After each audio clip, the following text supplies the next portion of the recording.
It's not a massive pyramid scheme. As we're walking past each other, brushing shoulders, I'm having 12 quid off you, you're having 12 quid off me, we're off on our merry way. It doesn't even have to show in our bank accounts, we'll just all be nicking constantly. It doesn't even show. Happening now, then, isn't it? It probably, I would be surprised if it's not happening. That's probably exactly how the world works as it is. Probably that's what chip and pin was invented to do. We're all stealing from each other. Yeah. Exactly. Last question, this one's from Dean Dang Do on Twitter. Would you save if banks gave achievements, and would you use an ethical bank? I think they're two questions, really. That is two questions, surely. Banks giving achievements. Don't Halifax offer you a £5 a month if you put £1,000 a month in your account? So if you That's called interest, sheepdog. No, it's like if you get paid on top of your interest, they give you a £5. Or it might be instead of interest, you get a £5, which is more than you'd normally get on £1,000. Which is 5% interest. It's just another way of phrasing £5 a month interest. Yeah, and I suppose if you're paying more than £1,000, your interest rate drops. That sounds like an awful system. The more money you pay in, the lower your interest rate will be. I never thought about it. It was the first thing that came to mind. They'd say, we'll give you £5 a month. All these banks used to come around schools and give you a piggy bank and stuff, didn't they? Do they still do that? That was quite fun. Money Saving Expert have a big thing where they tell you what bank to go to. I remember when I got my overdraft as a student, I was supposed to get a free rail card, but I never claimed it. And then see if you can get it now. No, I can't. I tried. eBay it. But I got a second account with someone else and got something free from them. I can't remember what. I took out a few overdrafts as a student because they kept telling me, "No, you're all right." I know it says in the terms and conditions, but don't worry. Nice. Would you use an ethical bank then? What is an ethical bank?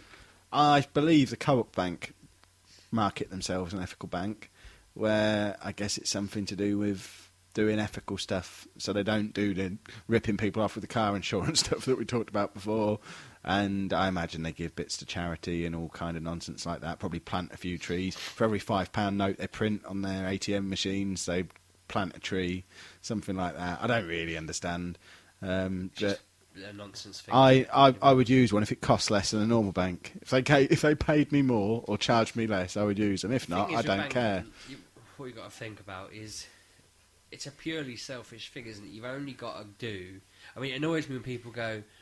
Like, when I worked in insurance, the one thing that used to peeve me was, I've been with so-and-so company for 10 years and never had any problems with them. I know they charge me 50 quid more, but, it's what you know, isn't it? Have you claimed with them? No.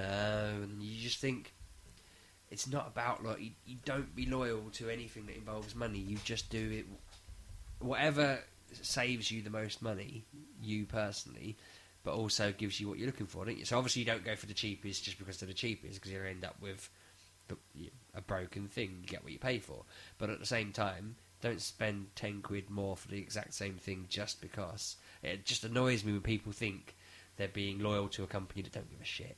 You've got to remember how lazy some people are, though. Laziness peeves me, but I can get laziness. I've got a friend who, she knows that we had a bit of a tiff about she was promoting and using Music Magpie, and I was saying, just Amazon stuff. And she was saying, yeah, but I can just box it all up and flog it for 25 quid, and that's 25 quid never had. And I said, well, if you Amazon them individually, that would be like 150 quid.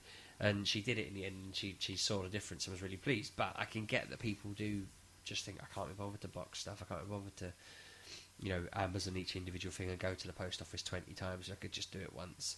And that makes some sense, but you do just think you've got to be selfish where you can be with banking. It's all about you and what you can earn.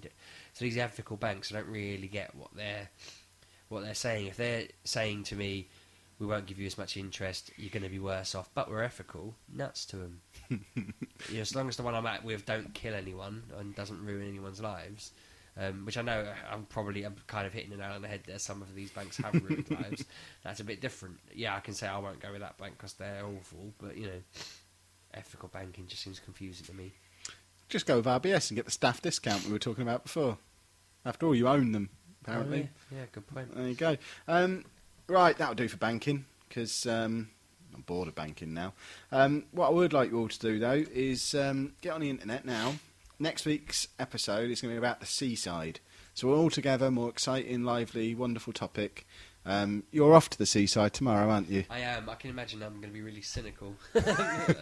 I went to the seaside a few weeks ago, so it was a good opportunity to do an episode on the seaside. So get your questions coming in about the seaside. Send them in to bestthingfrom on Twitter or email kevinsteve@gmail.com. Also, keep your topic suggestions coming in for future shows. We've obviously knocked out 3 in a row here for you. So you've had, what did you have? You had crisps, you had books, and now you've had banking. If you want to hear us talk about something else that's not those 3 or the seaside, let us know and we'll stick it in and we'll get round to it eventually. As far as I'm concerned, no topics off limit. Are we going to make a rule like Pointless, the game show, where they have just, when you get to, if you ever seen it, at the end you have a choice of what topic you can be questioned about, and there are like 10 on so it varies between like 3 and 10 depending on what mood they're in, but they rotate them all the time. So Jordan's been on that list for like a year. No one's picked Jordan, the person, as a thing to be questioned on. But are we going to do that? Anything suggested going in the list? Yeah, anything. We've already got religion and politics in the list, I think. So we've got nothing off limits, as long as it's not video games. 'Cause if you want to hear us talk about video games, go listen to the Mature Gamer podcast. It's out every week. It's great. We talk about games. So that's the one thing that's off limits for Best Thing From. But everything else, if you want to hear us talk about it, send it in. We'll add it into the random thing, and it'll come up eventually. Unless we get like a gazillion options, and it might not come up, because I can't guarantee we'll get to episode gazillion. You can probably guarantee we will, because that's a made-up number, so you can just say gazillion is 2. We've already got there. Awesome. Well, then we'll retire. Will iTunes that? No, they're shaking their heads. They're not going to let us retire yet. They've got us tied down for quite a long contract on this one, so we'll get through a lot of them.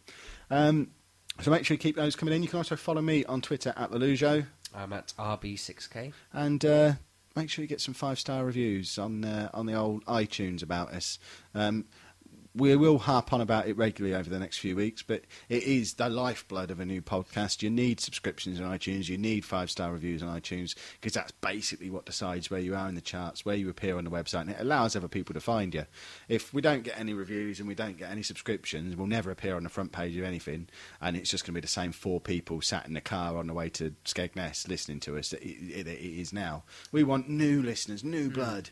Get everyone else you know to review us as well. They've not even heard of us. Yeah. Just get on there. And if they haven't heard of us, burn a copy of this to CD. We don't mind you pirating our show. Burn them a copy. Burn them your copy to CD. Give it to them. On cassette, that's fine too. Make a vinyl. I don't care. Write it all out. I'd love a vinyl. Write it all out in a John Menzies notebook and hand it to them and let them review it from there. That's all fine. I don't care. Piracy of this show is fine. I'm all for it. iTunes are... they're kind of doing the old... Well, you know, I'm sticking it to the man. Yeah, exactly. I can't take it back. It's not like this is a pre-recorded show. So make sure you tune in next Sunday to hear us talk about the seaside. It's going to be grand. And keep your questions coming in, or I'll kill sheepdog. See you next week, everybody. Have a good week, everyone. Bye.